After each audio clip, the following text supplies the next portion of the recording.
Somewhere on your phone right now is an app you downloaded to become more productive, sitting next to the app you use to avoid being productive, and you have never once noticed the irony. That's not a character flaw. That's architecture. There is a version of you that knows exactly what needs to happen, wakes up with clarity, sees the path, understands precisely what the next 6 months require and what kind of person would execute it without drama. That version shows up reliably, usually around 11 p.m., when it's too late to do anything, or on Sunday evening with the specific intensity of someone who has just enough time to plan and not quite enough to start. Then Monday arrives, and that version goes somewhere. What replaces it isn't laziness. It isn't lack of discipline. It isn't the wrong morning routine or insufficient motivation or a failure of character. It's a different system taking over, older, faster, and considerably less interested in your 5-year plan than in keeping you comfortable, safe, and pointed away from anything that might require you to find out something unflattering about yourself. That system has been running since before you were old enough to question it. It was installed by accident, from environments you didn't choose and people who were themselves running inherited code. It feels like personality. It isn't. It feels like just the way you are. It isn't that either. I spent years assuming the gap between what I understood and what I actually did was a motivation problem. I kept adding better inputs, better books, better frameworks, better intentions, into a system I'd never examined. The inputs were fine. The system was filtering them through architecture I hadn't touched. Nothing changed at the level that mattered because I was optimizing the furniture instead of the foundation. The people who perform at levels that seem categorically different from everyone else. And there are people like this. You've met them. They're not mythological, are not running on superior willpower or unusual talent or some genetic advantage that makes discipline effortless. They're running on different underlying architecture.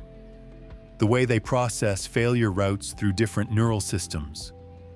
The way they interpret pressure triggers a different physiological response. The way they relate to discomfort, build skill, allocate attention. All of it operates from a structural foundation that was deliberately rebuilt, not accidentally inherited. That foundation can be rebuilt. That's the only claim this book makes.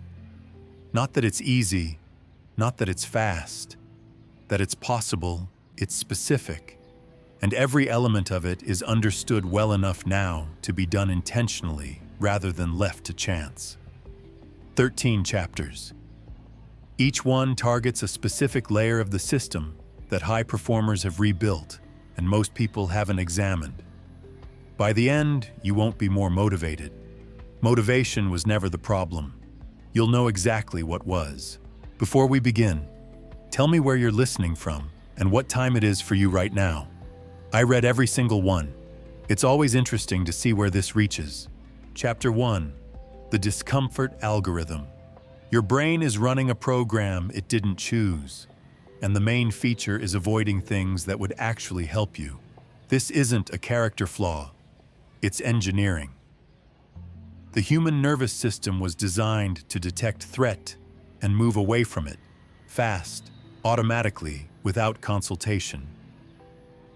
For most of human history, that system kept people alive. The problem is, it can't tell the difference between a predator and an awkward conversation.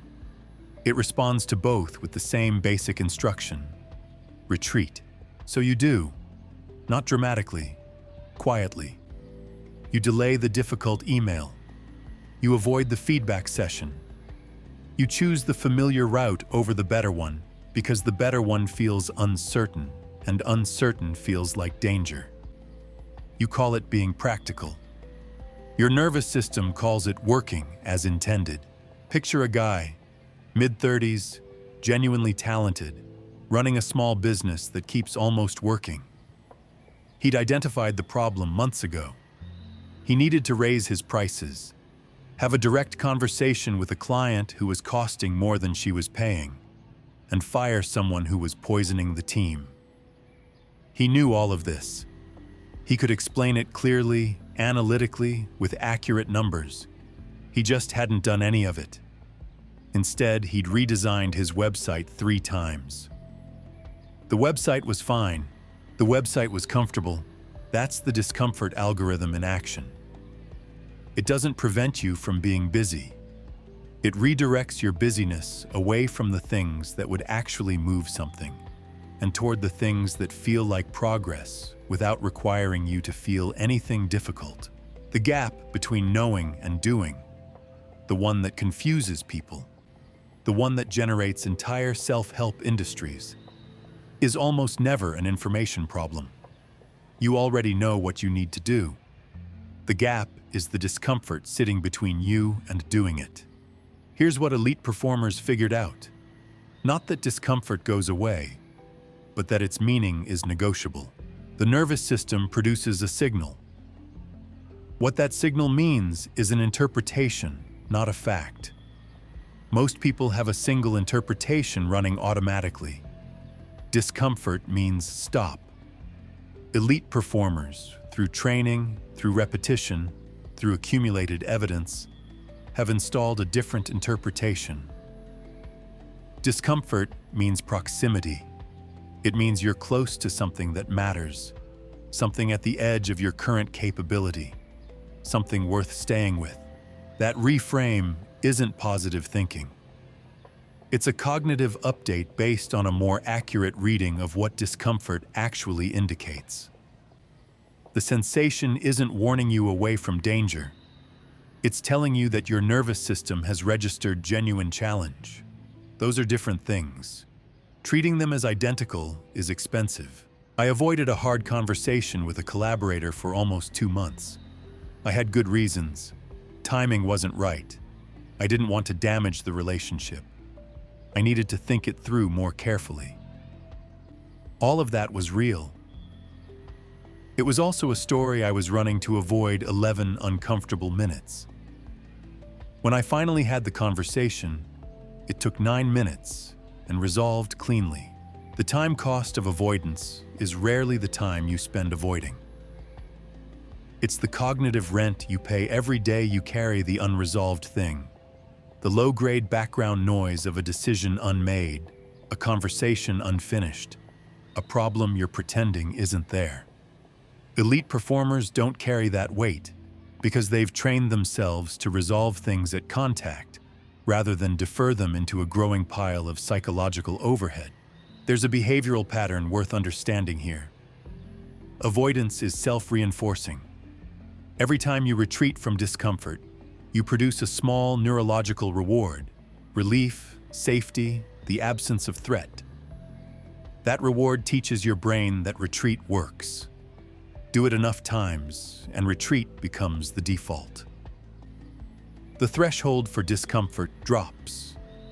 Things that wouldn't have bothered you 5 years ago become genuinely hard. The comfort zone isn't just a metaphor, it's a neurological reality that shrinks if you don't actively push against it. The reverse is also true. Every time you move toward discomfort and survive, which is every time, because discomfort isn't actually lethal, you produce a different kind of evidence. Evidence that the signal was manageable, that you're capable of tolerating more than your nervous system initially suggested. That threshold rises. The range of what feels possible expands. Elite performers seek discomfort deliberately, not because they enjoy suffering, because they understand the algorithm and they've chosen to run it differently. They know that where the resistance is highest is usually where the most useful thing is hiding. This realization doesn't make discomfort comfortable. Nothing does. It just changes the calculation. Instead of discomfort meaning stop, it starts meaning here. And here is almost always exactly where you needed to be. Chapter 2, the failure reframe. The way most people process failure. You'd think the brain was designed to learn nothing from it. It isn't, technically. The brain is designed to learn from failure, but under specific conditions that most people accidentally prevent. The conditions require processing the experience through the part of the brain capable of analysis.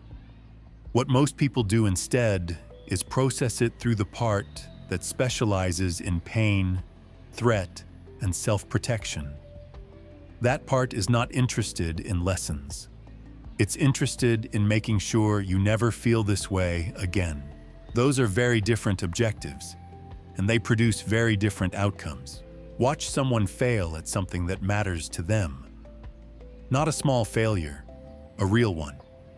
A business that closes, a promotion that goes to someone else, a relationship that ends badly. Watch what happens in the weeks after. Most people do one of three things. They minimize it. It wasn't that important anyway. Not really what I wanted. They catastrophize it. This means something permanent and terrible about who I am.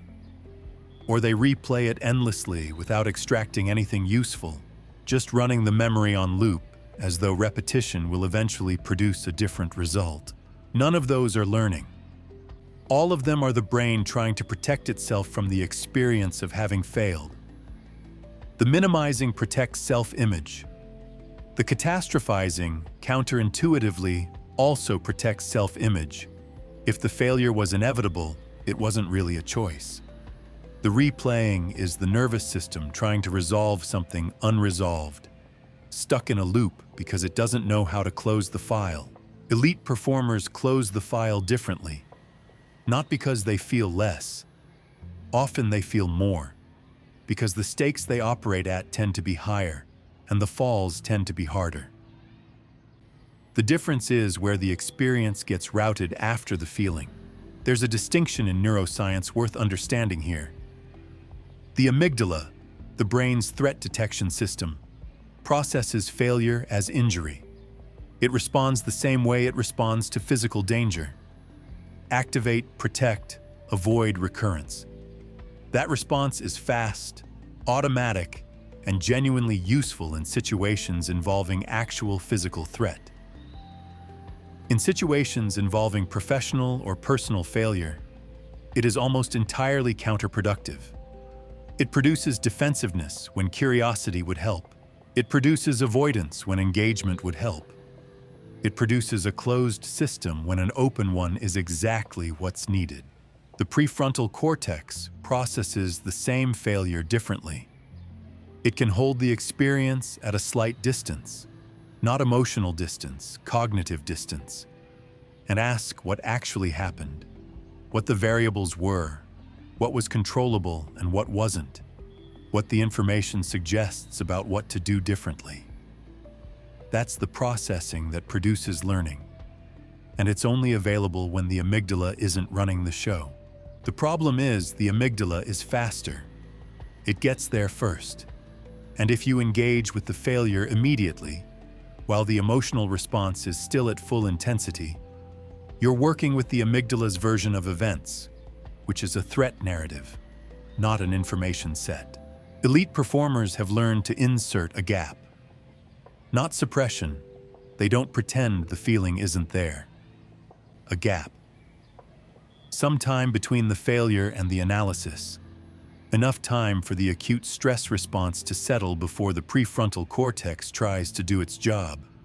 That gap might be hours. It might be days for a significant failure. The size doesn't matter. The existence of it does. I got a rejection once from something I'd spent 8 months building toward. The kind of rejection that doesn't leave much interpretive room. Clear, definitive, not coming back. My first instinct was to generate reasons why it didn't matter. I was good at that. I could build a convincing case inside 20 minutes. I'd done it before. The case would hold for about a week, and then the actual feeling would resurface, unprocessed, and I'd have to rebuild the case again. That time, I didn't build the case. I sat with the feeling until it stopped being acute. Then I went back and looked at what had actually happened, variable by variable. It was uncomfortable in a different way, a colder way. But it produced something the case building never had. It produced information I could actually use. Failure reframing isn't a mindset shift. That framing makes it sound softer than it is. It's a neurological routing decision, a practiced choice to delay engagement until the right system is available to do the processing. It requires tolerating the discomfort of not resolving while the emotional intensity settles. Most people can't do that. The discomfort of sitting with an unresolved failure is significant, and the temptation to close it quickly, through minimizing, catastrophizing, or the story of inevitability, is almost irresistible. Elite performers resist it, not through willpower alone, but through a developed understanding of what premature closure costs them. Every failure processed by the amygdala before the prefrontal cortex gets involved is a failure that produces fear instead of information. Fear of trying again, fear of the same outcome, fear that gradually calcifies into a smaller range of action. Safer choices, lower stakes, a life organized around avoiding the specific shape of that particular failure. Every failure processed correctly, with the gap, with the cognitive distance, with the genuine curiosity about what actually happened, produces something different. It produces a more accurate map, a clearer picture of what's real versus what was assumption, a specific, actionable adjustment rather than a vague resolve to do better. The map isn't comfortable, but it's useful. And useful at the level elite performers are operating at is worth considerably more than comfortable. You're still here. 2 chapters in, that's not nothing.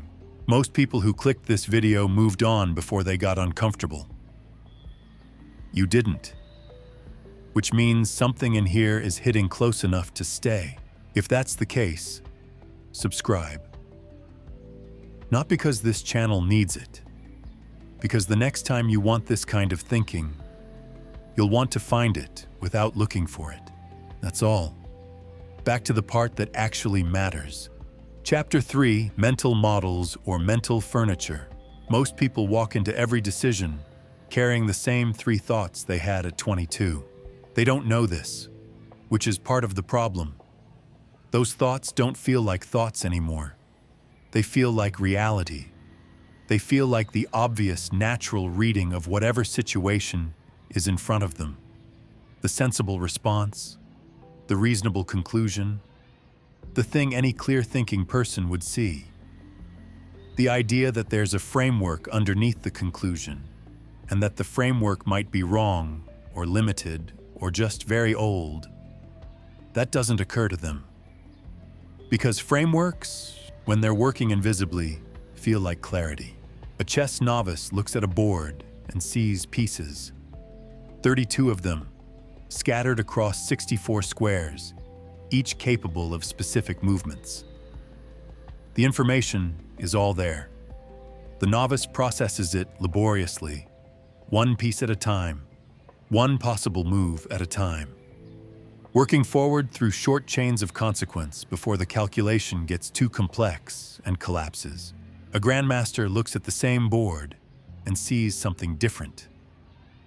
Not pieces, patterns, structures, strategic themes they've encountered thousands of times, each carrying encoded information about what tends to happen next, what's dangerous, what's favorable, what the position wants.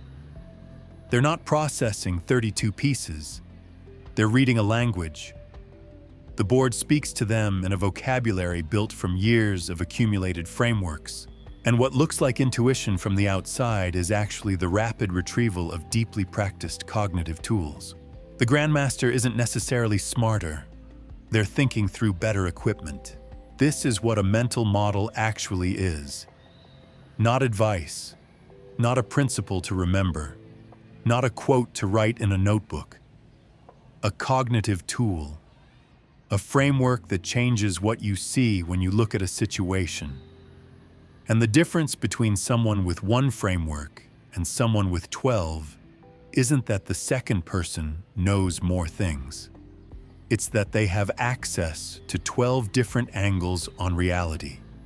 12 different sets of questions the situation can be asked. 12 different filters through which patterns become visible that would otherwise stay hidden. Most people have 3 or 4. Family, culture, and early experience installed them without consent. They've been running ever since. The frameworks elite performers use most consistently aren't mysterious. First principles thinking. Instead of asking what's worked before, asking what's actually true at the most fundamental level about this specific situation. The difference sounds subtle. The outputs are completely different. Reasoning from analogy produces solutions that worked somewhere else. Reasoning from first principles produces solutions that fit here. Systems thinking. The habit of looking for the structure underneath the event. Most people respond to what happened. Systems thinkers ask what made that happen and what makes that make that happen. The event is just the visible surface. The system underneath keeps producing events until the system changes. Treating symptoms is faster. Treating systems is the only thing that actually works. Inversion. The practice of thinking about what you're trying to avoid, not just what you're trying to achieve. Most goal-setting focuses entirely on the desired outcome. Inversion asks, what would guarantee failure?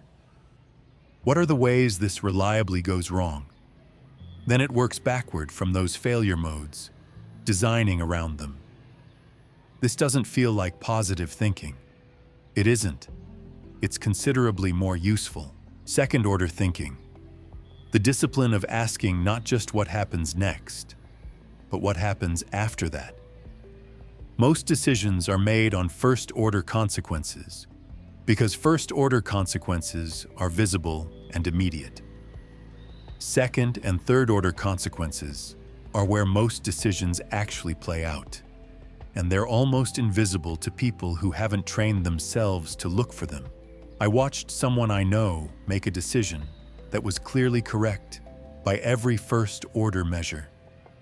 It reduced cost, solved an immediate problem, and made the next quarter look significantly better.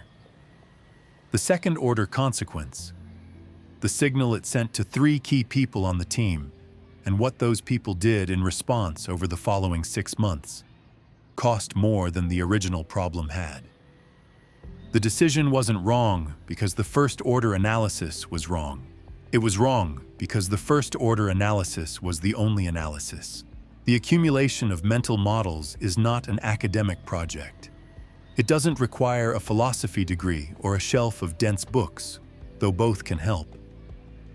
It requires the habit of asking, after every significant experience, successful or failed, what framework would have made this clearer? What lens did I not have that would have shown me something I missed? That question, asked consistently, gradually builds an inventory. The inventory changes what you see. What you see changes what you do. There's a failure mode worth naming. Mental models can become mental furniture, collected, arranged, occasionally shown to visitors, but not actually used. People learn the vocabulary of systems thinking without changing how they analyze problems. They understand inversion as a concept, without practicing it before decisions. The framework becomes an identity accessory rather than a cognitive tool. This is common. It's also completely invisible from the inside, because knowing about a framework feels almost identical to using it. The test is behavioral.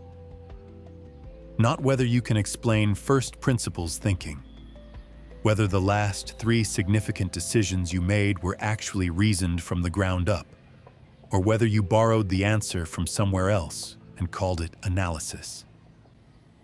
Elite performers use their frameworks in real time, under pressure, when it's inconvenient. That's the only version that counts. A tool that only works when you remember to pick it up isn't a tool. It's a good intention shaped like one. The difference between thinking clearly and thinking you're thinking clearly is, unfortunately, not obvious from the inside. That's what makes the frameworks necessary.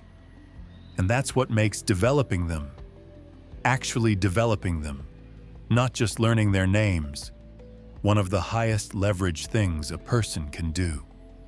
Chapter 4. The Attention Economy, Internal Version. You get roughly 4 hours of high-quality thinking per day. Most people spend it switching between 12 things and calling it productivity. This isn't a time management problem. Time is not actually the scarce resource. Attention is. And attention, unlike time, is not evenly distributed across the day. It has peaks and valleys, natural cycles of high and low availability, windows where genuine cognitive work is possible, and windows where you're essentially performing the motions of thinking without much actual thinking occurring. Most people treat all hours as equivalent, and then wonder why some days produce real work, and most days produce the feeling of having been busy. The average person checks their phone somewhere between 80 and 100 times daily. That number sounds alarming until you actually pay attention to when it happens. The pause before a hard task, the moment a difficult thought arrives, the gap between finishing something and deciding what comes next. The phone isn't the problem. The phone is just the nearest exit from cognitive discomfort. Remove the phone, and people find another exit. The checking behavior is a symptom. The attention fragmentation underneath it is the condition. Attention isn't one thing. That's the first fact worth understanding, because most conversations about focus treat it as a single capacity. You either have it or you don't. It's strong or weak, present or absent. The neuroscience is more specific than that. There are at least 3 distinct attentional systems, and elite performers manage all 3 deliberately, while most people manage none of them consciously. Focused attention is what most people mean when they say focus. The ability to lock onto a single target and hold it against the pull of distraction. This is trainable. It degrades with overuse, and it is the system most directly destroyed by the modern information environment. Most people's focused attention has been so thoroughly conditioned toward interruption that sustained concentration now produces a faint physical restlessness, an almost itchy discomfort that arrives within minutes and drives them toward their phone, their email, anything that provides the micro-stimulation their attention system has learned to expect. Open monitoring is different. A relaxed, wide-angle awareness that tracks the broader environment without locking onto any single element. This is the system that catches the relevant detail in your peripheral vision, the shift in someone's tone mid-conversation, the variable you weren't looking for that turns out to matter. Elite performers develop this alongside focused attention, not instead of it. The 2 systems serve different functions and need to be switchable on demand. Meta-attention is the one most people don't know exists. The capacity to observe your own attention, to notice that you've drifted, that you're only half present, that the last 5 minutes of reading produced no retention because something else was running in the background. This is the system that makes the other 2 manageable. Without it, attention drift goes undetected until significant time has passed. With it, you catch the drift early, redirect, and return, losing seconds instead of hours. There is a phenomenon researchers call attention residue that most people have experienced without having a name for it. When you switch from one task to another, even voluntarily, even when you're done with the first task, part of your attention remains behind, still processing the previous task, still partially engaged with what you were just doing. The new task gets whatever cognitive capacity is left over, which is less than you think and less than the task deserves. Elite performers minimize attention residue through transition rituals, deliberate, brief practices that close one cognitive context before opening another.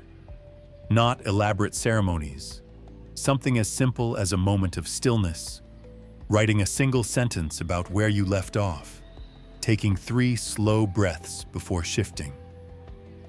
The content matters less than the function, creating a clear boundary between cognitive contexts so the new one starts clean.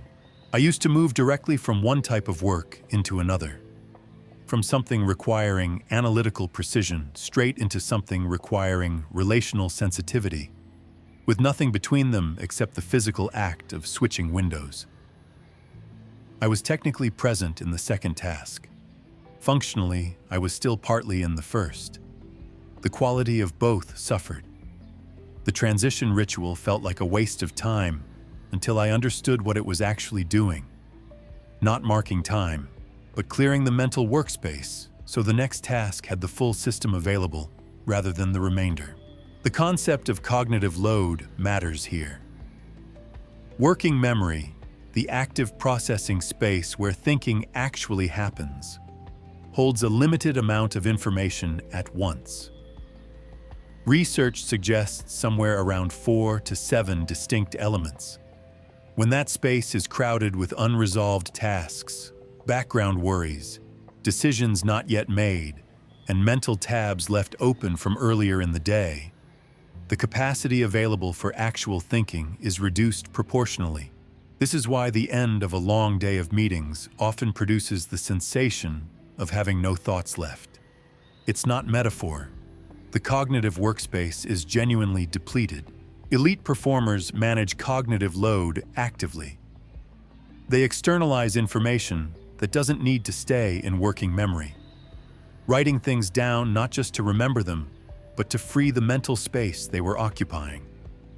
They batch similar types of thinking rather than switching categories repeatedly.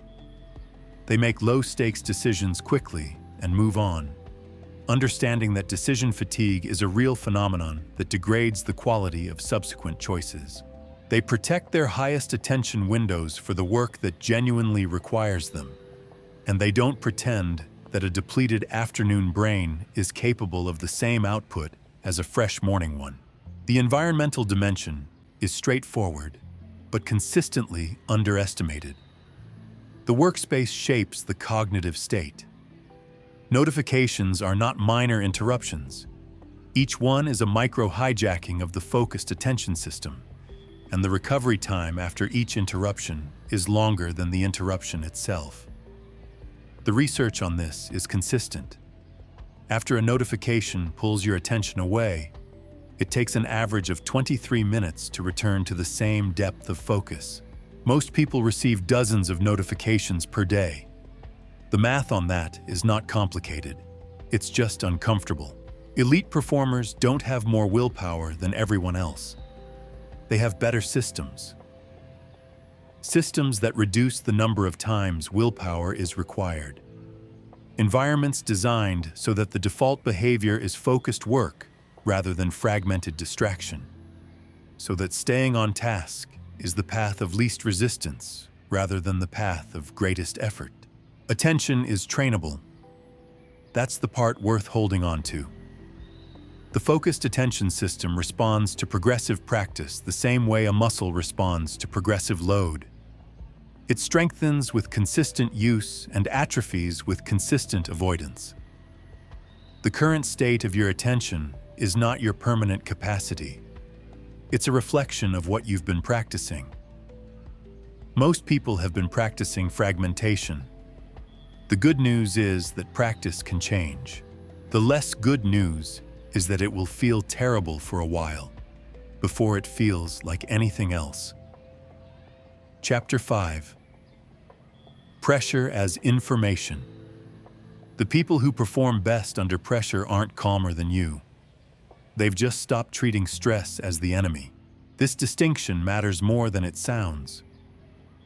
The popular image of someone who performs well under pressure is someone who remains serene while others panic. Cool, collected, apparently unbothered by the stakes. That image is almost entirely wrong. Elite performers under genuine pressure are not calm in the sense of being unstirred. Their heart rate is elevated. Their palms are damp. Their nervous system is running the same stress response as everyone else in the room. The difference is not the physiology. It's what they've decided the physiology means. Picture a surgeon 40 minutes into a procedure that has just produced an unexpected complication. Not a minor variation, a real one. The kind that requires immediate recalibration of the entire approach. Watch what happens in the room. The monitors are alarming. The team is waiting. The situation has just become significantly more demanding than it was 40 minutes ago. Everything in that environment is designed, neurologically, to trigger a threat response. The narrowing of attention, the acceleration of breathing, the flooding of stress hormones that prepare the body for physical escape from physical danger. The surgeon doesn't escape. The surgeon operates. And the physiological state that would impair most people's thinking, that same elevation of cortisol, that same cardiovascular activation, has to somehow become compatible with precise, fine motor control and clear, real-time decision-making. The question is how? The answer is not relaxation. You cannot relax your way through a surgical complication. The answer is interpretation. There are two distinct stress responses the brain can mount when it perceives high stakes. The first is the threat response. The reading of the situation as danger, as something that might harm you, as a test you might fail with real negative consequences. This response produces a specific hormonal and neural profile.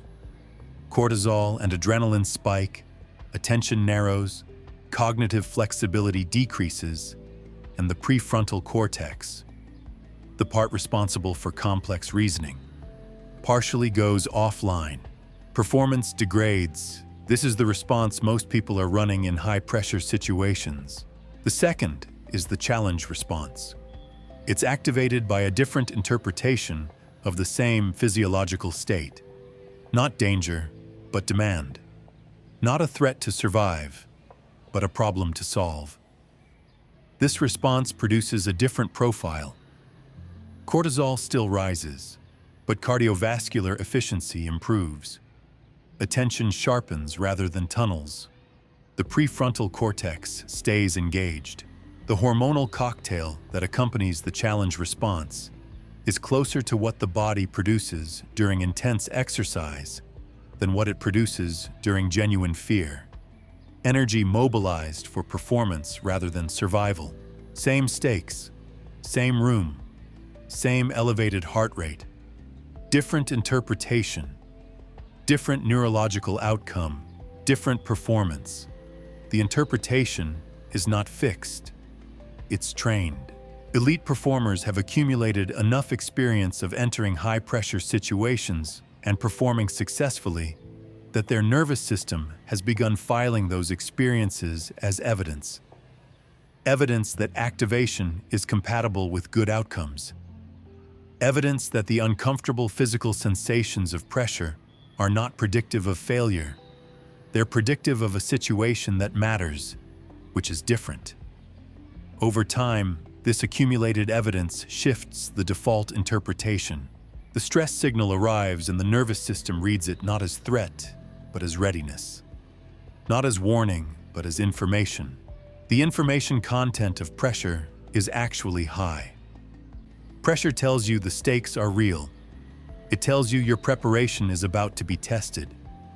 It tells you the situation requires something from you.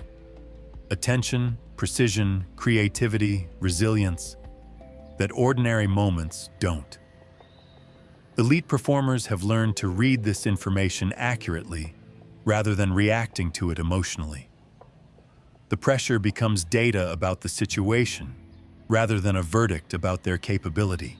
I gave a presentation once to a room that was considerably more senior than I'd anticipated. I found out 90 seconds before walking in. The version of me that walked into that room was not calm. My notes suddenly seemed inadequate. The opening I'd prepared suddenly seemed too casual. My throat was doing something unhelpful. I made a decision in those 90 seconds. Not a confident decision, not a comfortable one. To read what I was feeling as information rather than verdict. The information was, this matters more than you thought. Adjust accordingly. I adjusted. It wasn't elegant, but it was functional. The alternative was to spend the first 10 minutes managing my anxiety instead of managing the room. Present moment anchoring is the specific skill that makes this possible under genuine pressure. When stakes are high, the mind wants to leave the present, to race forward into catastrophic future scenarios or backward into memories of past failures. Both of those are understandable. Neither of them is useful. The past failure can't be changed. The catastrophic future hasn't happened. The only place where actual performance occurs is the present moment, and that's the only place where the skills and preparation that actually exist can be applied. Elite performers have trained their attention to return to the present, not by suppressing the future and past thoughts. Suppression doesn't work, but by giving the present moment something specific to anchor to. A physical sensation, the task immediately in front of them. The next word, the next movement, the next decision. The narrowing of attention to the immediate and concrete is not avoidance. It's accuracy. This is what's real. This is what's actionable. Everything else is just noise generated by a nervous system that hasn't yet learned to trust the preparation. The arousal optimization principle is worth understanding precisely. There is an optimal level of activation for any performance. Enough arousal to produce energy, focus, and urgency, but not so much that the cognitive systems required for complex performance get overwhelmed. Too little activation produces flat, uninspired performance. Too much produces the tunnel vision and cognitive rigidity that collapse under genuine complexity. Elite performers know their optimal range. They know what it feels like from the inside. And they have specific techniques, breathing protocols, attention-focusing rituals, physical movement patterns, not to eliminate arousal, but to calibrate it. To land in the range where their specific performance capability is maximized. This is not a generic skill. It's personal, developed through deliberate self-observation across many high-pressure situations, refined until the calibration becomes almost automatic. The uncomfortable truth in this chapter is this: you can't develop pressure competence in comfortable situations. The nervous system only updates its interpretation of pressure through actual exposure to pressure. Simulated stakes produce limited adaptation. Real stakes, situations where something genuinely matters, where the outcome is uncertain, where failure is possible, are the only conditions that produce the evidence your nervous system needs to shift its default reading of high-stakes situations from threat to challenge. This means elite performers actively seek pressure, not masochistically, strategically. They understand that every high-stakes situation they enter and navigate, regardless of the outcome, is filing evidence. Evidence that they can function under these conditions. Evidence that the activation is survivable. Evidence that their performance capacity extends into territory that previously felt dangerous. Most people spend their lives organizing their circumstances to minimize pressure. And they wonder why, when pressure arrives anyway, because it always does, they're not ready for it. You don't get ready for pressure by avoiding it. You get ready by going in early and staying longer than is comfortable. That's not advice anyone enjoys hearing. It's also the only thing that works. Chapter 6. The flow state formula.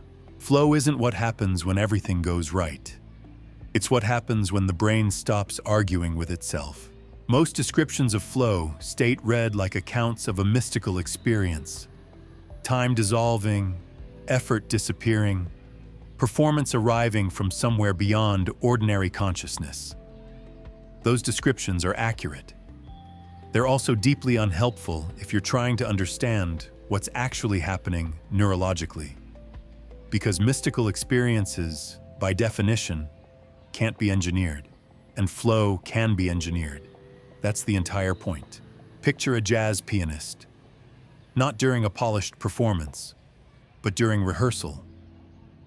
Alone in a room, working through a passage that isn't quite landing. You can see the effort, the slight frown, the hand that stops mid-phrase and returns to the beginning. The conscious, deliberate quality of someone assembling something piece by piece. Then something shifts. Not dramatically.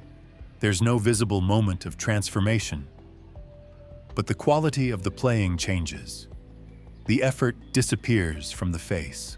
The phrases start connecting. The hands stop consulting and start speaking. The musician isn't practicing anymore. Something else is happening. What changed was not the skill level. The skill level was identical 30 seconds earlier. What changed was the internal architecture. The relationship between the part of the brain that executes and the part that monitors the execution. For a window of time, the monitor went quiet. And without the monitor running its continuous commentary, is this right? Am I doing this correctly? What do they think? Am I good enough? The execution system had the full cognitive bandwidth available. Performance expanded to fill the space the self-criticism had been occupying. That's the core neurological event of flow. Transient hypofrontality. A temporary reduction in activity in the prefrontal cortex, specifically the self-monitoring and self-evaluative functions. The part of you that watches you and judges what it sees partially deactivates. Not the whole prefrontal cortex. The executive functions stay online. Just the internal critic, the performance narrator, the part that has opinions about how you're doing while you're doing it. Most people carry that narrator everywhere. It runs constantly, evaluating, comparing, worrying, projecting. In ordinary situations, it's merely annoying. In high-performance situations, it's genuinely expensive. It consumes cognitive resources that should be available for the performance itself. And it generates interference patterns that interrupt the automatic execution of trained skills. Elite performers have learned to create conditions where the narrator goes quiet. Not permanently, temporarily, deliberately, on demand. The conditions are specific, not vague. 5 variables, each necessary, none sufficient alone. The first is challenge-skill balance. Flow requires that the difficulty of what you're doing sits at the precise edge of your current capability. Hard enough that your full attention is required, not so hard that the task overwhelms the skill and produces anxiety instead. This sounds simple. It requires honest self-assessment, which is less common than people think. Most people either under-challenge themselves, operating in comfortable competence that produces boredom and mental drift, or they wildly overreach and spend the session managing panic rather than performing. The sweet spot is narrow. Finding it requires knowing where your actual capability edge is, not where you wish it were. The second is clear goals, not general intentions. Specific, immediate objectives. Not play better, but nail this particular transition. not do well in this meeting, but land this specific argument clearly enough that the decision maker can repeat it back. The precision of the goal matters because flow requires the attention system to have an unambiguous target. Vague goals produce vague attention. Vague attention produces the wandering, distracted mental state that is the opposite of flow. The third is immediate feedback. The brain needs to be able to assess its progress in real time, continuously, not at the end. A musician hears whether the note was right immediately. An athlete feels whether the movement was correct in the moment. When feedback is delayed, when you won't know how you did until next week's review, next quarter's numbers, next season's results, the attention system loses its anchor and the flow state can't stabilize. Elite performers engineer feedback mechanisms into their work precisely because they understand this dependency. The fourth is complete concentration. Flow cannot coexist with divided attention. This isn't a preference, it's a neurological requirement. The hypofrontal state that produces flow requires the attentional system to be fully committed to a single task. Any split, any background process running simultaneously, any notification waiting at the edge of awareness, any unresolved concern pulling part of the cognitive system elsewhere, prevents the full attentional commitment that allows the self-monitoring to step back. You cannot half-enter flow. You either commit completely or you don't go there. The fifth is a sense of control. Not certainty about outcomes, control over process. The felt sense that your actions are connected to results in a legible way, that your skill is adequate for the challenge, that you know what you're doing even if you don't know how it will end. When this sense is absent, when performance feels random, when effort doesn't seem to connect to outcome, the nervous system stays in threat mode and flow becomes neurologically unavailable. I spent a long time wondering why flow arrived inconsistently, reliably in some contexts, almost never in others. The work wasn't the variable. The skill level wasn't the variable. What was variable was preparation.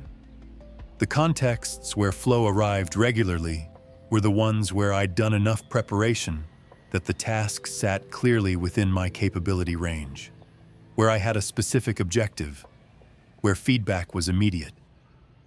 The contexts where flow was absent were the ones where I was underprepared, where the goal was vague, where I wouldn't know how I'd done for days. The conditions, not the intention, determined the outcome. Elite performers don't wait for flow. They build the conditions and trust the neuroscience. They know that if the 5 variables are present, genuine challenge, clear goal, immediate feedback, complete concentration, sense of control, the brain will do what brains do in those conditions. The self-monitoring will step back. The execution system will expand. Performance will exceed what conscious effort alone can produce. The neurochemistry that accompanies flow is worth understanding briefly, not for the vocabulary, but for the implication. Flow triggers a specific cocktail: dopamine, norepinephrine, endorphins, anandamide, serotonin, that simultaneously enhances focus, pattern recognition, creative connection making, and the intrinsic reward of the activity itself. This cocktail makes flow self-reinforcing. Once you're in it, it tends to sustain itself as long as the challenge-skill balance holds, which is why elite performers who have learned to enter flow regularly report that their most productive periods feel almost effortless. Not because the work is easy, but because the neurochemical environment is specifically optimized for performance. Learning accelerates in flow states. Skill acquisition happens faster. Creative solutions emerge that wouldn't have surfaced through deliberate analytical thinking. The performance ceiling rises. These are not marginal gains. The research suggests skill acquisition can happen at rates 2 to 5 times faster in flow than outside it. The tragedy is that most people experience flow accidentally, if at all. They can't reproduce it because they've never understood what produced it. They remember the feeling, the rare session where everything clicked, the conversation that went somewhere unexpected and electric, the work that somehow wrote itself. But they treat it as luck rather than as the predictable output of specific conditions. It isn't luck. It's architecture. Build the conditions. The state follows. That's the whole formula. It fits on a line. The difficulty is that building the conditions requires honesty about your actual skill level, precision about your actual goals, and the discipline to eliminate everything that divides your attention before you begin. Most people find it easier to wait for inspiration. Most people wait a long time. Chapter 8. The Optimization Obsession. Good enough is the most expensive decision most people never realize they made. It doesn't feel like a decision. That's the problem. It feels like a reasonable stopping point, like the natural place to pause after something is working adequately, before the effort required to make it better exceeds the visible return. It feels like pragmatism. It feels like not being neurotic about things that don't warrant neurosis. What it actually is in competitive environments is a slow concession of ground to people who haven't stopped. The mathematics of marginal improvement are genuinely uncomfortable if you sit with them long enough. 1% better every day for a year produces a compounding effect that results in being roughly 37 times more capable than when you started. 1% worse every day produces near zero. The gap between those two trajectories after a year is almost incomprehensible. After 5 years, it's the difference between people who appear to be operating in different categories of human capability. And the only thing that separated them at the beginning was whether they stopped or kept going after good enough. Elite performers don't optimize because they're anxious or perfectionist or constitutionally incapable of satisfaction. They optimize because they understand compounding. They've internalized the arithmetic well enough that stopping at good enough feels not like rest, but like waste. Like leaving a significant return uncollected because collecting it requires effort, and the return won't be visible until later.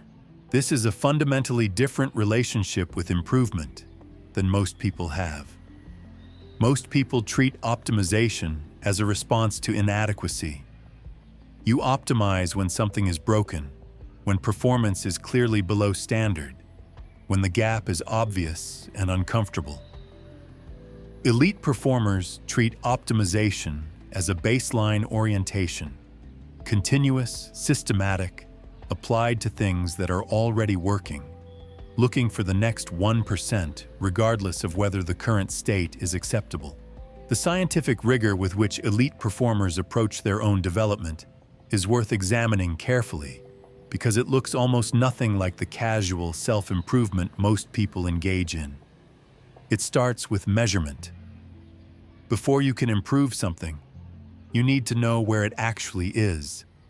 Not where you think it is, not where it feels like it is, but where it measurably, specifically is.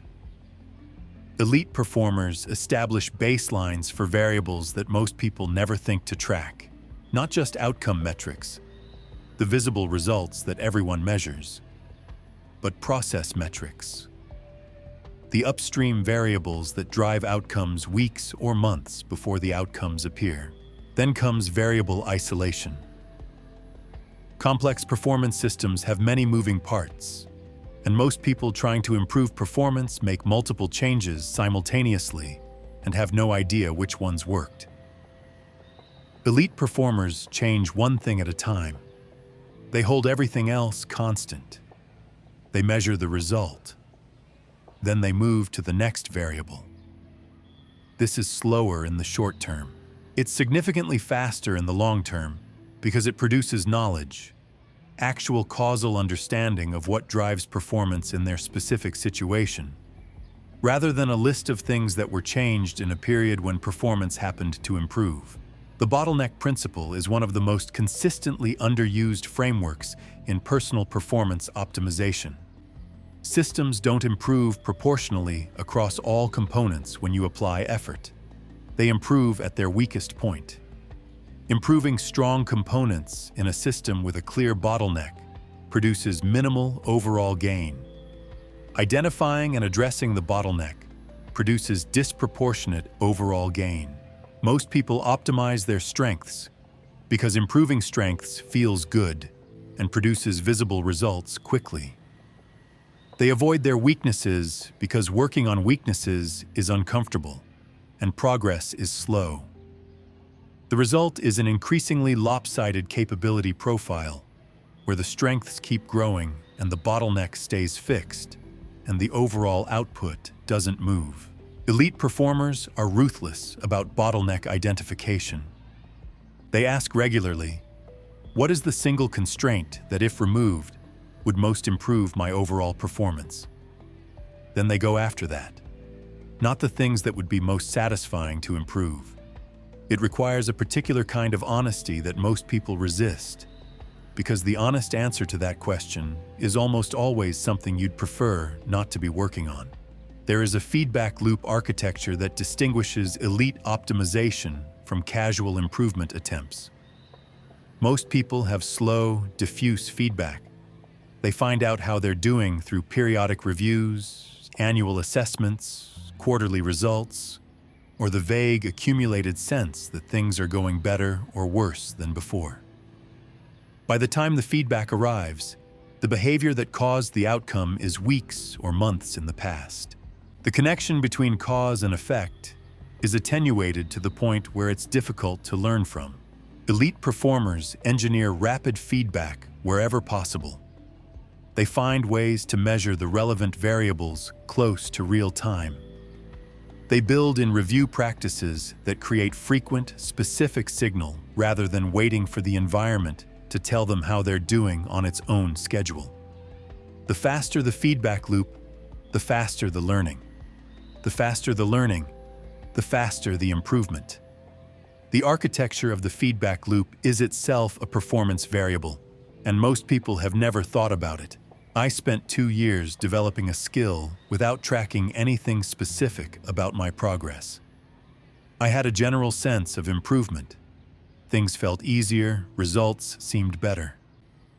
When I finally established actual baseline measurements and started tracking specific variables, I discovered that roughly 60% of my effort was going toward things that were producing almost no measurable improvement.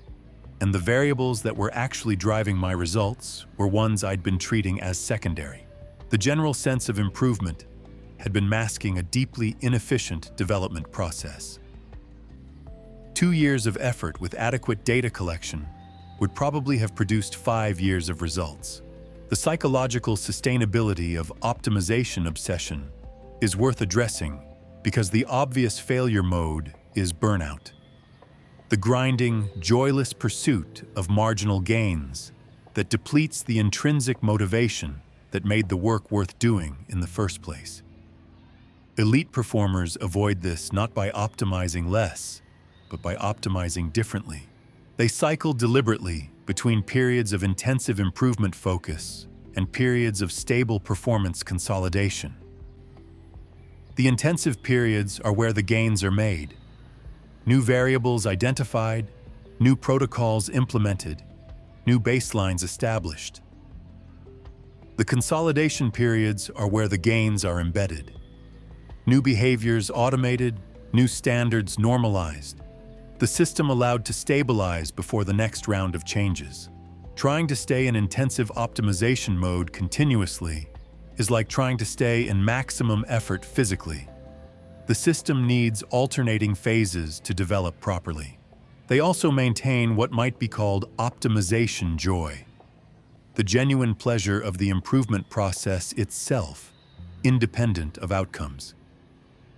This requires finding intrinsic interest in the craft of getting better, not just in the results of being better.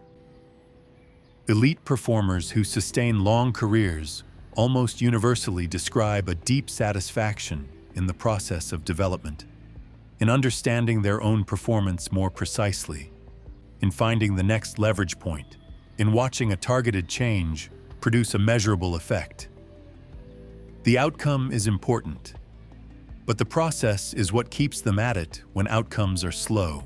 There is one moment in every serious practitioner's development when they realize that the people they once considered to be in a different category, fundamentally more capable, operating at a level that seems unreachable, are not actually different in kind.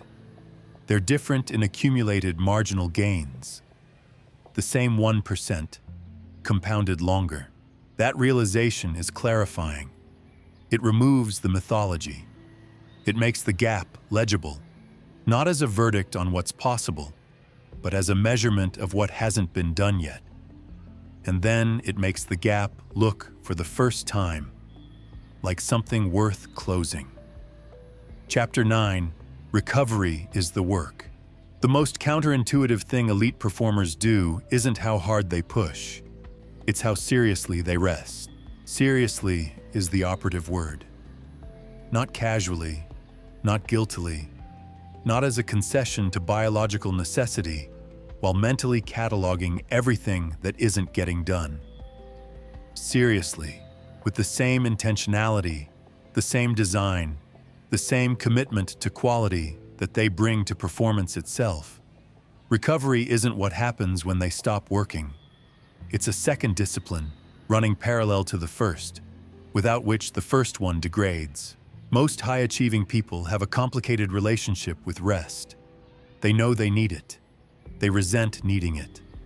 They take it badly, half present, one eye on the phone, the background processor still running work loops while the body goes through the motions of not working. This produces the worst of both states. The rest doesn't restore because it isn't real rest. The work suffers because the system it's running on never actually recovered. They end up in a chronic middle state, not recovered enough to perform at full capacity, not exhausted enough to force genuine rest, grinding through days at 60% output and calling it their baseline. Their baseline isn't their baseline. It's their depleted state, mistaken for their normal because they've been in it long enough to forget what the other thing felt like. The brain during genuine recovery is not idle.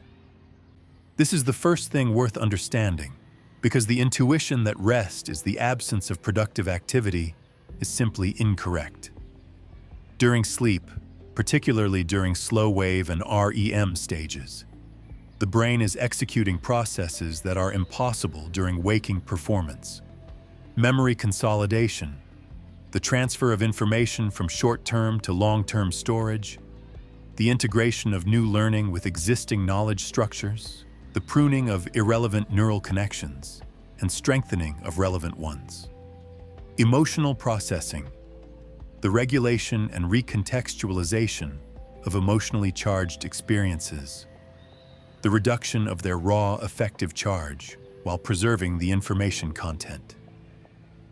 Neural repair, the glymphatic system, essentially the brain's waste clearance mechanism, operates primarily during sleep, removing metabolic byproducts that accumulate during waking cognitive activity and impair neural function if they're not cleared. Learning that happens during the day consolidates during the night. Skills practiced in the afternoon are integrated during sleep. The session tomorrow is partly determined by the recovery tonight.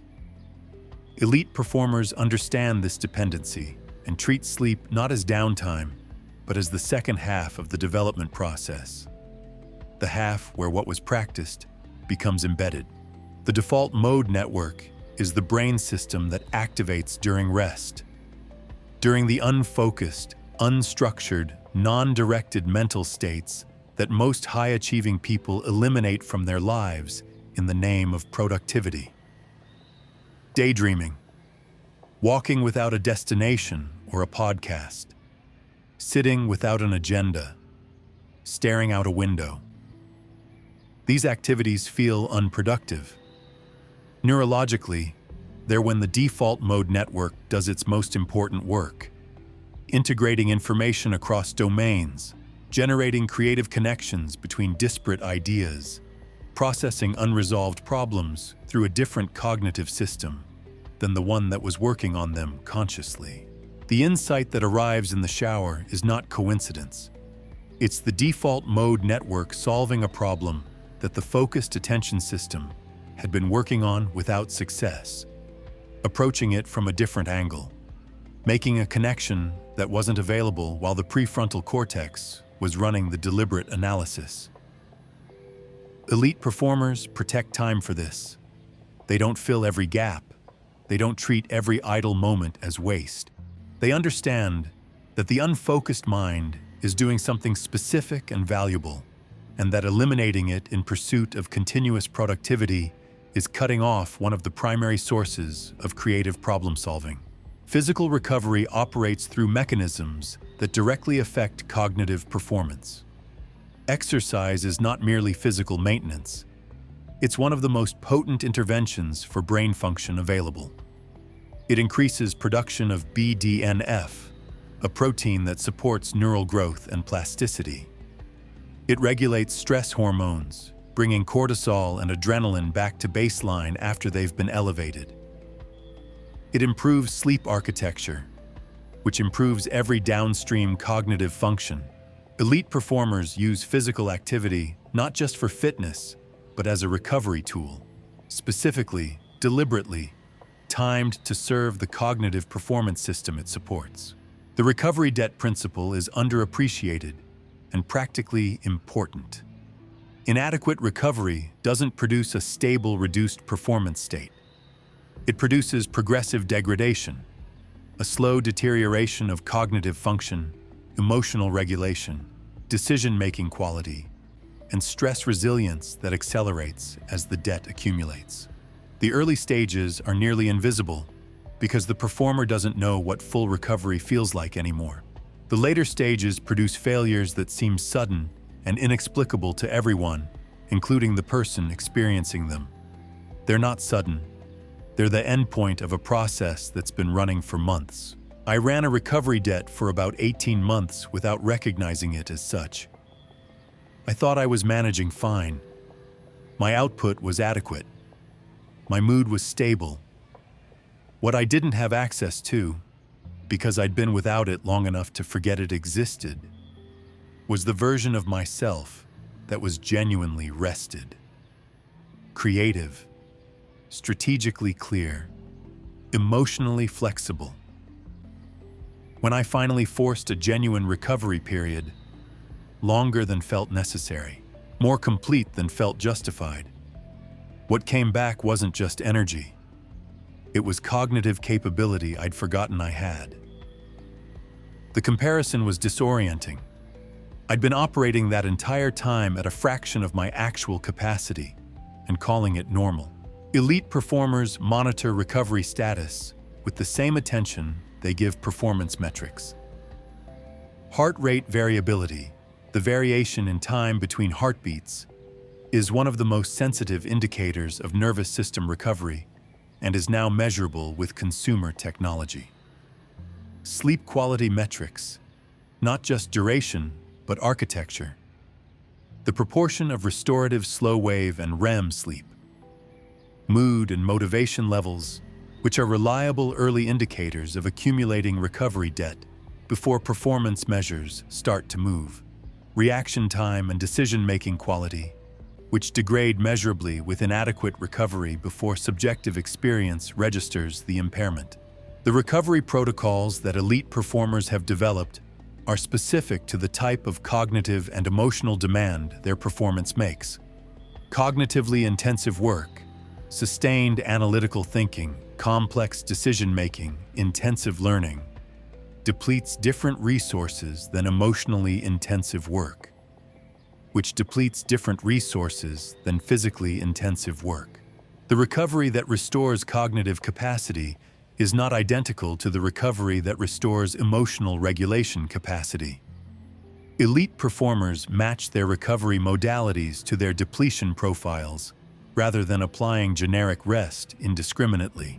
Social recovery deserves specific attention because it's counterintuitive.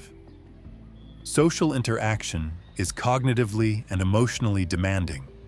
It requires sustained attention, emotional attunement, real-time processing of complex signals. For most people, after a day of intensive performance, solitude is restorative. But humans are also social animals whose nervous systems regulate partly through connection.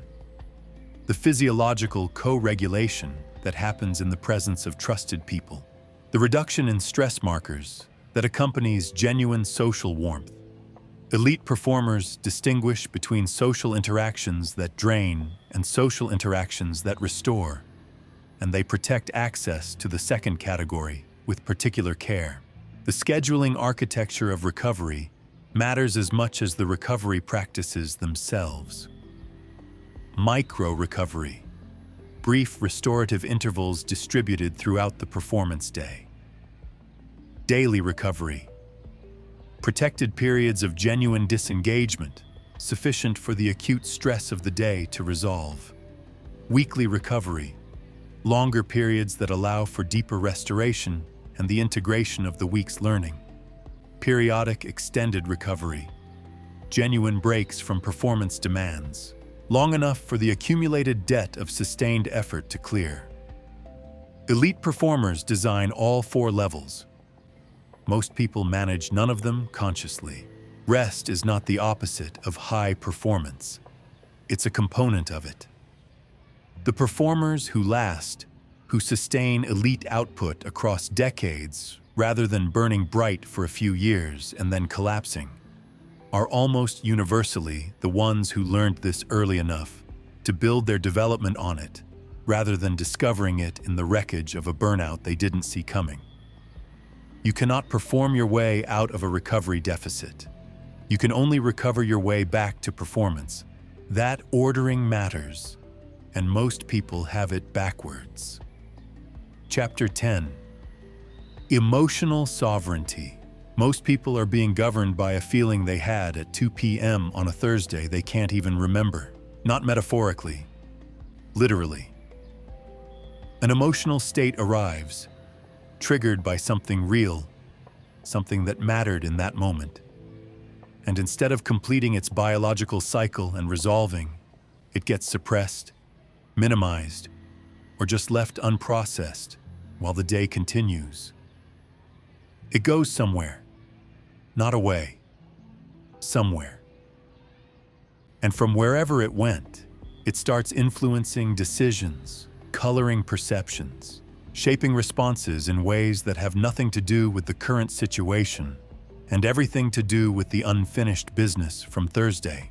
This is the default emotional operating mode for most people. Not dramatic, not obviously dysfunctional, just a slow accumulation of unprocessed states that gradually builds into a kind of emotional sediment, a layer of residue that sits between them and reality and subtly distorts everything they see through it. They experience this as just the way things are, the way they are, a personality rather than a backlog. Watch someone make a decision under the influence of an unacknowledged emotional state. The decision looks rational. It's framed rationally. There are reasons, justifications, logic. But underneath the logic, running the actual computation, is a feeling that predates the situation by hours or days or years. The logic is real. It's also downstream of the emotion, constructed to support a conclusion the emotional state had already reached. This happens constantly.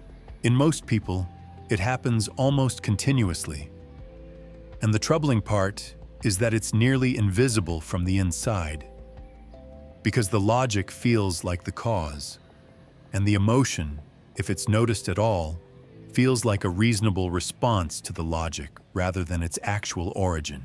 Elite performers have developed what researchers call emotional granularity, a precision of emotional perception that most people lack. Where most people experience a broad, undifferentiated state, something is wrong, I feel bad, this is uncomfortable. Elite performers can identify specifically what they're feeling, with enough resolution to understand what the feeling is actually about and what it's actually asking for. The difference between anxiety and excitement, physiologically, is almost nothing. Same cardiovascular activation, same hormonal profile, same physical sensation in the chest. The difference is the interpretation, whether the activation is being read as threat or as preparation. But there are also more subtle distinctions that matter practically.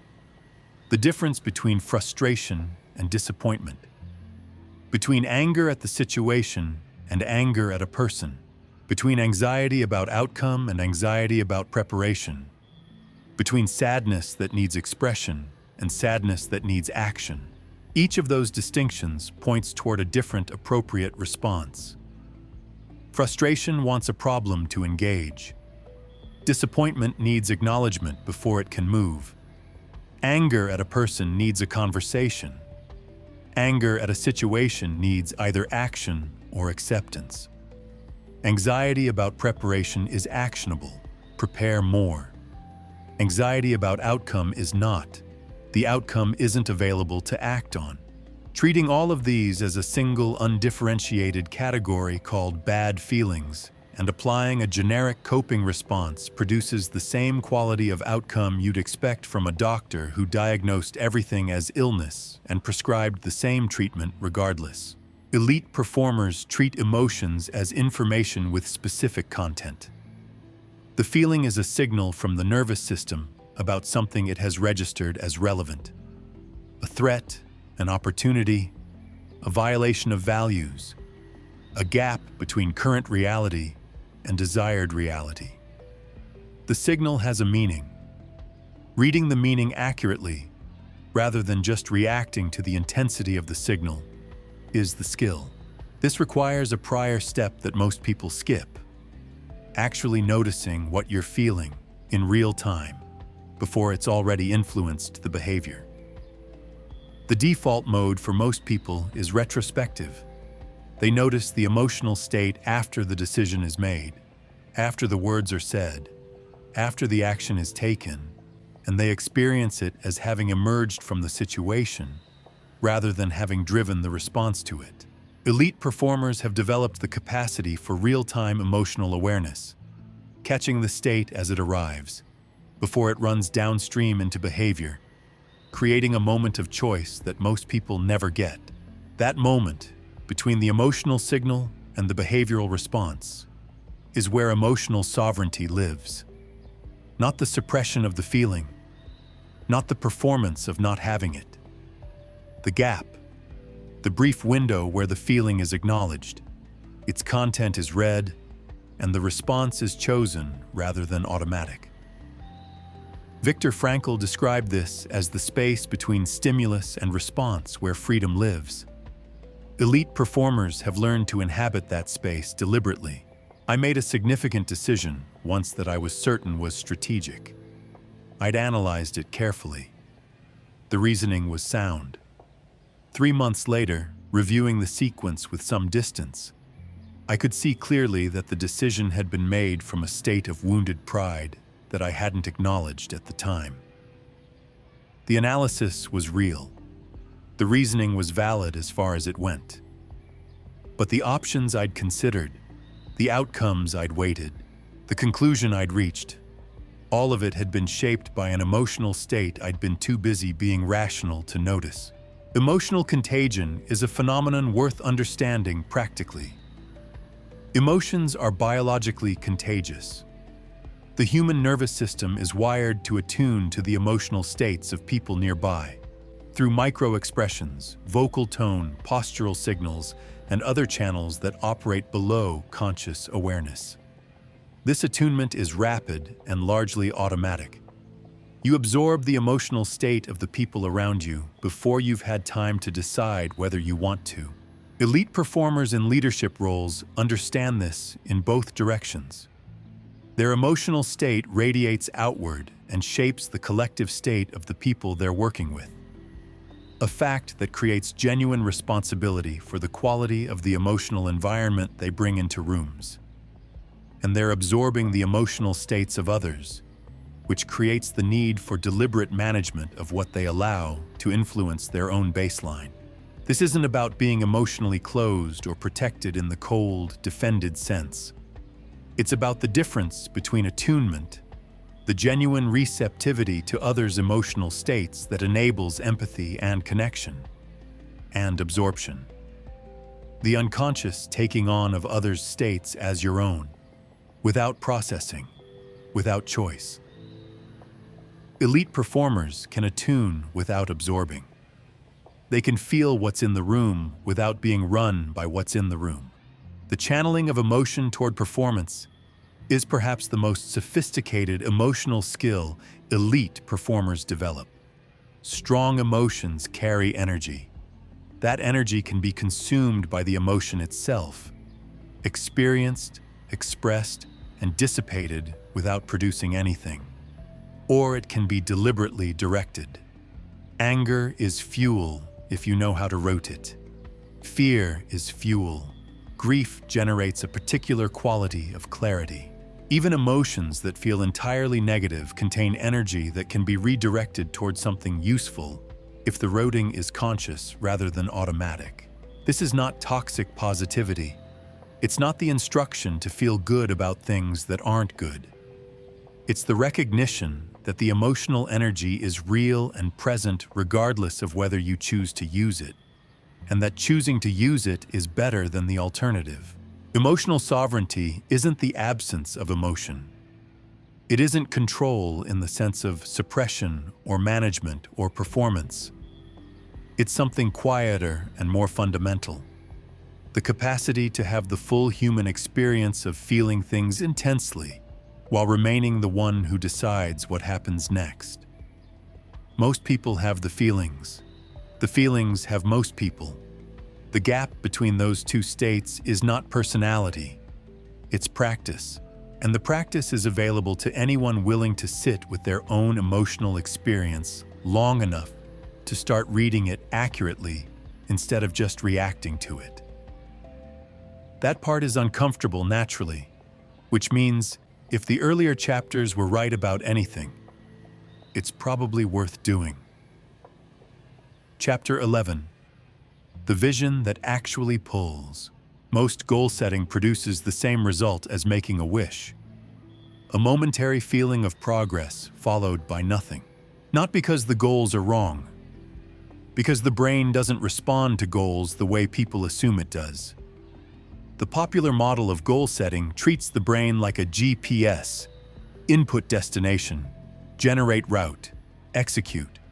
Clean, logical, directional. The actual brain responds to something more specific, more sensory, more emotionally charged than a destination label. It responds to lived experience. And most goals are labels, not experiences. They're descriptions of outcomes rather than felt simulations of arriving there. The brain files a description in the same place it files information it doesn't need to act on yet, which is approximately nowhere useful. Picture someone sitting in a performance review that isn't going the way they'd hoped. The feedback is fair, the conversation is professional, but underneath it, there's a clear message. You're not where you need to be.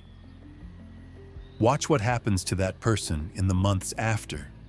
One version of them leaves the meeting, writes down a goal, get promoted, improve performance, be better, and returns to their existing patterns with slightly more guilt about the gap. Another version leaves that same meeting and builds something different. Not a goal, a vision, a specific, sensory-rich, emotionally inhabited picture of what the next version of their professional life actually looks, feels, and functions like. Not the label, the experience. 6 months later, these are different people. Not because the second person worked harder, because their brain had something real to move toward. The neuroscience of visualization is more specific and more practically relevant than the motivational poster version suggests. When you visualize a future experience in sufficient sensory detail, what you see, what you hear, how your body feels, what the quality of your attention is like in that moment. Your brain processes that simulation through many of the same neural pathways it uses to process actual experience. The visual cortex activates. Motor areas activate for physical skills being mentally rehearsed. Emotional processing centers activate in response to the imagined emotional content. The brain isn't sure, at a certain level of detail, whether this happened or was vividly imagined. And that ambiguity is exactly what makes the practice powerful. Repeated, detailed visualization literally sculpts neural architecture. It strengthens the pathways that will be recruited during actual performance. It builds what neuroscientists call action-observation networks, the circuits that link the imagined doing to the actual doing, so that when the real moment arrives, the brain has already been there in some meaningful neurological sense.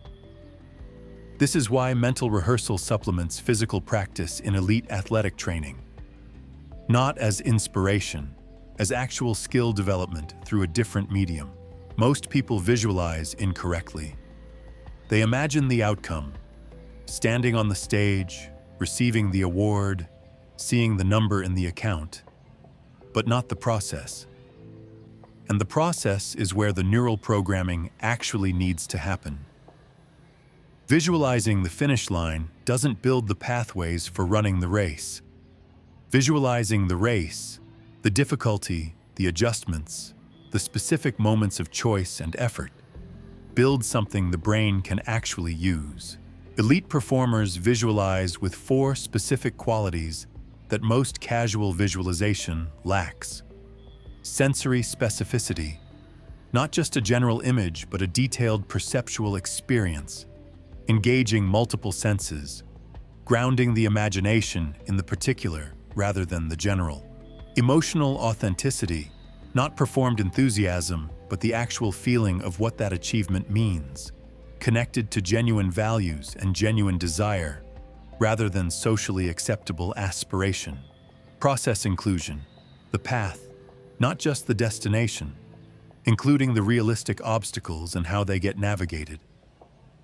And identity embodiment, not watching themselves from outside, but inhabiting the future self, seeing through those eyes, feeling what that version of them feels. The identity dimension is the one most people underestimate. Vision works partly because it provides a concrete picture of who you're becoming. Not just what you'll have or do, but who you'll be. And identity is one of the most powerful behavioral drivers available. People act in accordance with who they believe they are, with a consistency that conscious motivation rarely matches. When the vision is vivid and specific enough that it starts to function as a felt sense of identity, when you can inhabit the future self rather than just imagine them, the behaviors that support that identity start to feel natural rather than effortful. The identity is pulling the behavior forward. The motivational function of vision is different from the motivational function of goals, and the difference matters under pressure. Goals motivate through the gap. The distance between where you are and where you want to be creates tension that can drive action. But gap-based motivation requires the gap to remain visible and uncomfortable, which means it tends to diminish as progress is made and intensify uncomfortably when progress stalls. Vision motivates through attraction, the pull of a compelling future rather than the push of an uncomfortable present. This sustains differently. It doesn't require the gap to remain open. It doesn't collapse when circumstances improve. It pulls consistently because the future it depicts is genuinely, specifically desirable. The obstacle integration dimension of elite visioning is counterintuitive enough to deserve specific attention. Research by Gabriele Oettingen on mental contrasting, the practice of imagining both the desired future and the specific obstacles between here and there, consistently outperforms pure positive visualization for actual goal achievement. The brain needs to understand the path, including its difficult parts, to generate useful behavioral programming. Pure positive visualization often produces a premature sense of completion. The imagined achievement provides enough psychological satisfaction that the motivational drive to actually achieve it is reduced. Contrast visualization keeps the gap clear while making the destination vivid. The combination produces more durable, more effective motivation than either alone. I built a vision once that was technically specific but emotionally inauthentic, detailed in its external features, hollow in its actual feeling. It looked right. It described outcomes I thought I should want. It didn't pull. I went through the motions of working toward it with the same conviction you bring to a task you know needs doing, but don't actually care about. The vision was a description of success in someone else's terms. The brain knew. The brain always knows. It doesn't mobilize toward things you don't actually want, regardless of how well constructed the description is. The vision that actually pulls is connected to genuine desire, not performed ambition, not socially acceptable aspiration, not the thing you think you should want given your circumstances and background. What you actually want. What lights something real in you when you imagine it specifically enough? That connection requires more honesty than most people are comfortable with, because what you actually want is sometimes inconvenient, sometimes at odds with external expectations, sometimes smaller or larger or differently shaped than the goals you've been publicly committed to. Elite performers regularly review and revise their visions, not because they're indecisive, but because growth changes what's genuine. A vision that was authentically compelling at 30 might not pull at 40, not because the person failed to achieve it, but because they've become someone for whom different things are true. The vision needs to stay connected to who you actually are, rather than who you were when you built it. The implementation architecture matters as much as the vision itself. Daily visualization, brief, specific, consistent, produces more neural adaptation than occasional extended sessions. Written vision statements that are revisited and refined regularly. Environmental cues that keep the vision present rather than allowing it to recede into abstraction. Selective sharing with people who can provide genuine accountability without the social pressure that distorts authentic aspiration. Vision without behavior is fantasy. That distinction is real and important. But there is a prior failure mode that gets less attention. Behavior without genuine vision is motion, effortful, disciplined, and often impressive from the outside, while producing an internal experience of working very hard towards something you're not entirely sure you want. The pull needs to be real. Otherwise, you're pushing, and pushing, sustained across years, against your own ambivalence, is one of the most exhausting things a person can do. Chapter 12. How elite learners learn.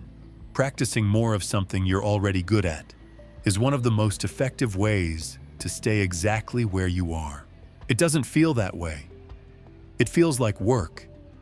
It produces the sensation of effort, the mild satisfaction of competence exercised, the comfort of familiar challenge.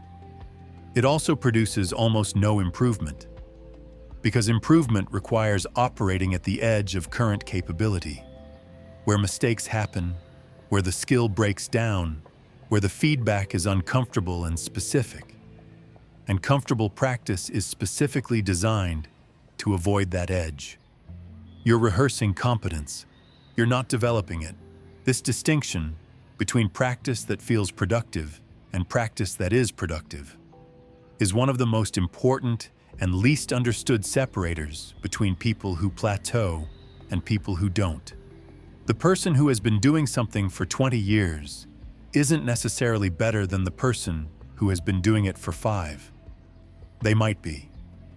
But if those 20 years were spent in the comfort zone of existing capability, the experience is extensive and the development is limited. Time in the craft is not the same thing as deliberate development of the craft. Elite learners understand this. Most practitioners never do. Watch 2 people learning the same physical skill. Say, a complex movement that neither can yet execute cleanly. The first approach is recognizable. Attempt the full movement. Feel it go wrong. Attempt it again with general attention on doing better. Repeat. This produces some improvement early and then plateaus quickly. The movement gets practiced, not decoded. The errors get repeated along with everything else, gradually becoming embedded rather than corrected. The second approach looks different and feels worse. It starts not with the full movement, but with the specific component that's failing.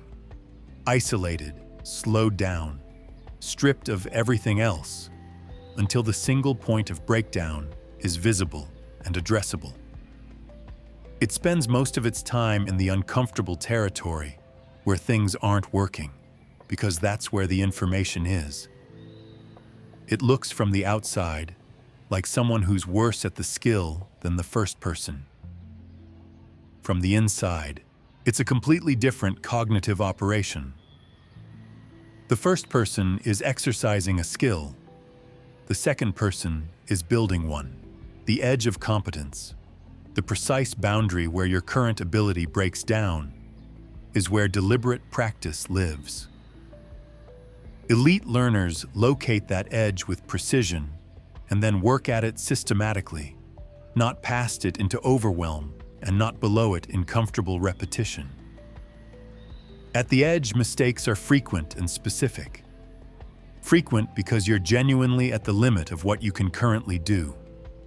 Specific because the failure has a particular shape, a particular component that breaks, a particular condition under which the skill doesn't hold. And specific failures carry specific information about what needs to change. Most people are averse to operating at their edge because it produces a particular experience that's genuinely unpleasant. Incompetence. Not the abstract knowledge that you're not yet expert, but the felt experience of trying and failing repeatedly in ways that are visible and uncomfortable. Elite learners have developed a different relationship with this experience. Not enjoyment, the failure itself isn't pleasant, but an understanding of what the failure means. It means they're in the right place. The discomfort of incompetence at the edge is the signal that development is occurring. Its absence is the signal that nothing is changing. The neuroscience underneath this is specific. Myelin, the fatty sheath that wraps around neural pathways and dramatically increases their signal transmission speed, is produced in response to the precise pattern of struggle, error, and correction that deliberate practice generates. The struggle creates the demand. The correction provides the direction. The repetition builds the structure. Comfortable, errorless practice produces minimal myelination because it doesn't create the demand signal. The brain has no reason to invest in strengthening a pathway that's already adequate for what you're asking of it. This is why elite performers seek out their errors rather than avoiding them. Not masochistically, strategically. The error is the most information-dense event in a practice session. It tells you exactly where the system breaks down. The correction of that specific error is the precise intervention that produces the next increment of development. Everything else, the repetition of things already working, the practice of strengths already adequate, is maintenance at best. Feedback is the mechanism that converts errors into learning, and the quality and timing of feedback determines the efficiency of development more than almost any other variable. Immediate feedback, specific, tied directly to the behavior that produced it, delivered before the next attempt, produces dramatically faster learning than delayed or generic feedback. Elite learners engineer their practice environments to maximize feedback quality. They use video to see what they can't feel. They use coaches to observe what they can't self-monitor. They build in metrics that give them signal on the specific variables they're trying to change, rather than waiting for downstream outcome measures to tell them, weeks later, that something worked or didn't. The spacing effect is one of the most robust findings in cognitive science, and one of the most consistently ignored in real practice. Massed practice, working on the same thing continuously for an extended period, produces rapid initial gains and rapid forgetting. Spaced practice, distributing the same total practice time across multiple sessions with gaps between them, produces slower initial apparent progress and dramatically better long-term retention and performance. The reason is consolidation. The brain needs rest periods to do the work of embedding what was practiced into durable neural structure. Elite learners design their practice schedules around this reality, rather than the intuition that more continuous practice is more productive. Interleaving, mixing different skills or concepts within a practice session rather than blocking all practice of one thing before moving to another, feels less efficient and produces better results. The apparent inefficiency is the mechanism. Switching between skills forces the brain to retrieve and reconstruct each time, which is cognitively harder than continuing with something already active in working memory, and that difficulty is exactly what produces more durable learning. Elite learners use interleaving deliberately for skills that need to be flexible and transferable rather than just executable in predictable conditions. I spent years learning primarily by doing, accumulating experience in real situations, adjusting based on outcomes, developing through the natural feedback of consequences. It worked, slowly. When I started studying the learning process itself, the actual cognitive science of skill acquisition, and rebuilding my practice architecture around what the research indicated rather than what felt productive, the rate of development changed noticeably. Not because I worked more, because I stopped doing things that felt like learning and started doing things that were learning. The meta-learning capacity, the ability to learn how to learn, to study your own learning process with the same rigor you apply to the domain itself, is perhaps the highest leverage capability elite learners develop. It produces compound returns. Every improvement in the learning process improves every subsequent skill acquisition. The person who understands how they learn most effectively has a permanent development advantage over the person who just practices harder in whatever way feels natural. Teaching is one of the most underused accelerators of personal learning. The requirement to explain something clearly enough that another person can understand it forces a depth of processing that studying alone rarely produces. Gaps in understanding that felt invisible become immediately apparent when you try to teach around them. The reconstruction required to translate knowledge into explanation strengthens the neural encoding of that knowledge. Elite learners seek opportunities to teach what they're learning, not as altruism, but as a development tool. The social architecture of elite learning deserves attention. Learning communities, groups of serious practitioners engaged in the same development challenge, accelerate individual learning through exposure to different approaches, immediate peer feedback, and the motivational effect of shared commitment.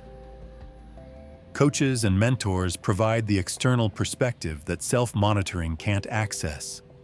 They can see what you can't see from inside your own performance. Elite learners invest in these relationships actively, rather than treating development as a solitary project. The beginner's mind, the Zen concept of approaching even familiar territory with the openness and curiosity of someone encountering it for the first time, is not just philosophical. It's a practical learning stance. Expertise creates perceptual filters that make certain things invisible. The assumptions embedded in current approaches, the alternatives not being considered, the variables not being tracked because the existing model doesn't have a category for them. The expert who can periodically set their expertise aside and look at their domain with genuinely fresh questions has access to a quality of insight that the defensive expert, the one who's too invested in what they already know to be curious about what they don't, has permanently foreclosed.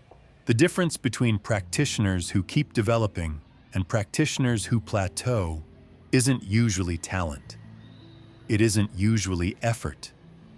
It's usually this: whether they're practicing at the edge or in the middle, whether they're seeking errors or avoiding them, whether they've built feedback systems that give them signal or they're working in the relative dark of delayed and generic results.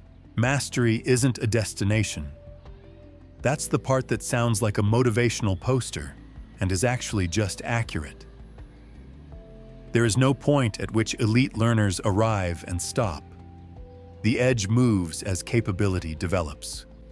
The questions get harder as understanding deepens. The work of getting better doesn't end. It evolves. What changes is the relationship with that work.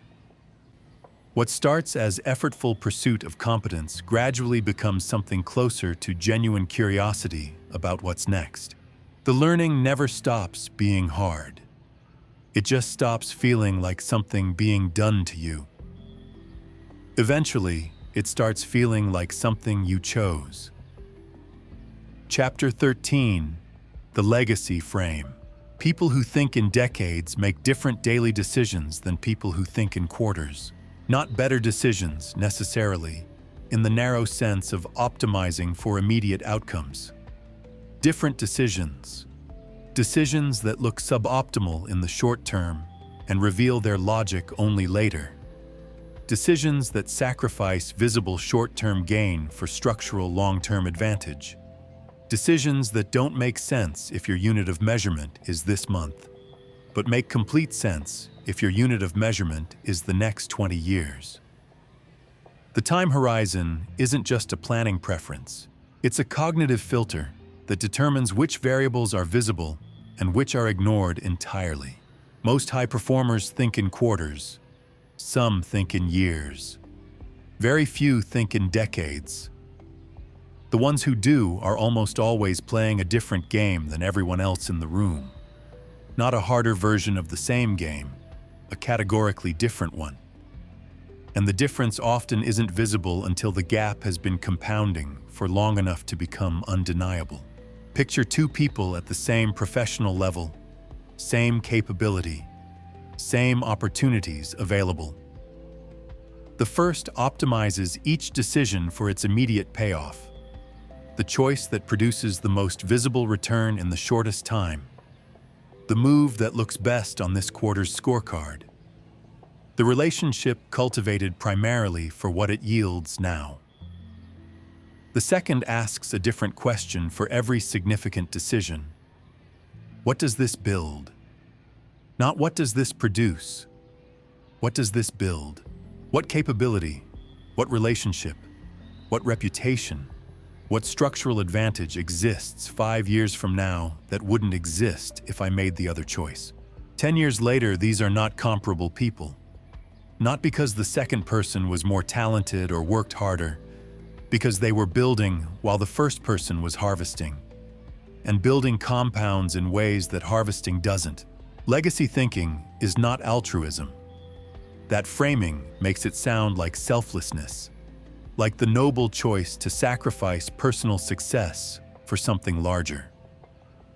It's more accurate and more useful to understand it as a performance technology, a cognitive framework that, when genuinely internalized, produces better decisions, more durable motivation, and ultimately greater personal achievement than the short-term optimization it replaces. The paradox is real.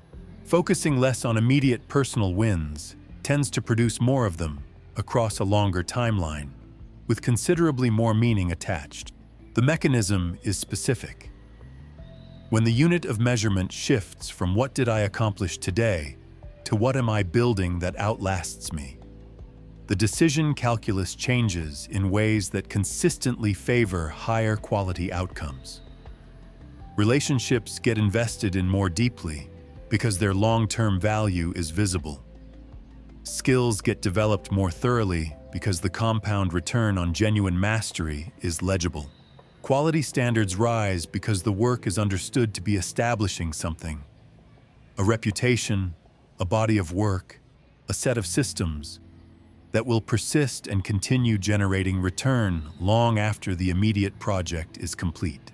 The identity shift that accompanies genuine legacy thinking is perhaps more significant than the strategic shift.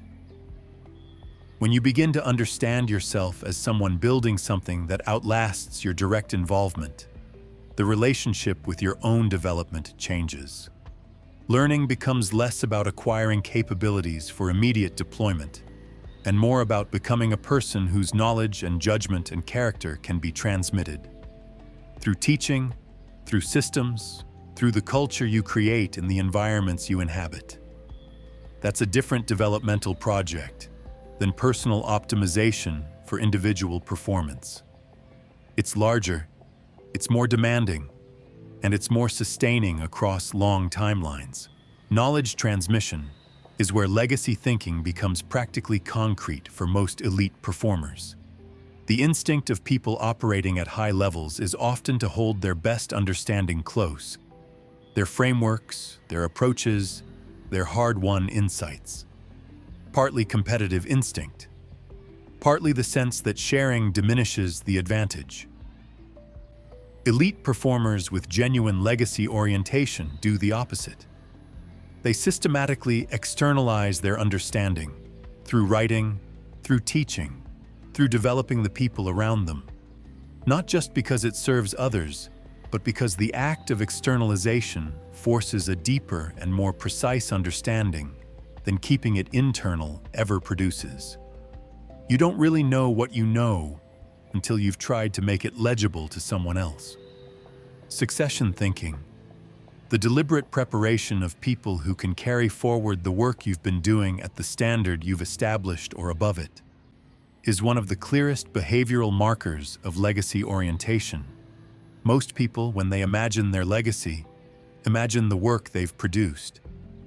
Elite performers with mature legacy thinking also imagine the people they've developed and what those people will go on to build.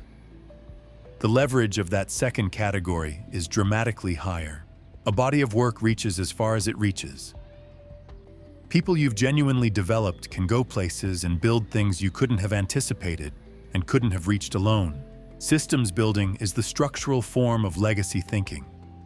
Systems, the processes, the cultures, the institutional structures that encode particular values and approaches, continue operating after the individuals who designed them move on. Elite performers build systems intentionally, understanding that the highest form of their contribution is not what they produce directly, but what they make possible structurally. A system that produces good outcomes without requiring their specific presence is worth more, in legacy terms, than any outcome they could produce through individual effort. I watched someone wind down a significant role they'd held for many years. The question that occupied them in that transition, the one they came back to repeatedly, wasn't about their own accomplishments. It was about what would hold after they left. Which decisions had been embedded in processes that could be followed? Which values had been modeled consistently enough that the people who'd observed them had internalized them, which relationships had been built with enough depth that they'd survive the transition of the person who'd initiated them. The quality of that thinking in those final months was different from any other thinking I'd observed in that person. It was the thinking of someone who had finally, fully arrived at the question that mattered. The motivational advantage of legacy thinking deserves specific attention, because motivation is where most ambitious people eventually struggle. External motivation, achievement, recognition, status, financial reward, is powerful in the early stages of a career and gradually loses its pull. The recognition that came as a surprise early on becomes an expectation. The financial milestones that once seemed significant become baseline. The achievement that produced genuine satisfaction the first time requires escalation to produce the same response. This is the hedonic treadmill, and it catches almost everyone who relies primarily on external motivation as their career progresses. Legacy thinking accesses different motivational fuel. The meaning generated by contributing to something that extends beyond your individual lifetime doesn't habituate the way external rewards do. It deepens, if anything, as the evidence of impact accumulates. Elite performers who make the shift from achievement orientation to legacy orientation almost universally report that the second phase of their career is more sustaining than the first. Not easier, often harder, but more meaningful in the specific way that meaning provides durable energy rather than the temporary stimulation of external reward. The daily behavioral manifestation of legacy thinking is quality maintenance. The holding of high standards, not when it's convenient or visible, but consistently, including when no one is watching, and cutting corners would be undetectable. Legacy-oriented performers understand that reputation is built from the aggregate of countless small decisions, most of which are made in contexts where the immediate cost of compromise is minimal and the long-term cost is cumulative and significant. They hold the standard not because someone is measuring, but because they understand that character is what you do when nobody is measuring, and character is what legacy is actually built from. The temporal paradox at the center of legacy thinking is worth sitting with. The performers who will be remembered, who will have built something that genuinely outlasts them, are rarely the ones who were primarily trying to be remembered.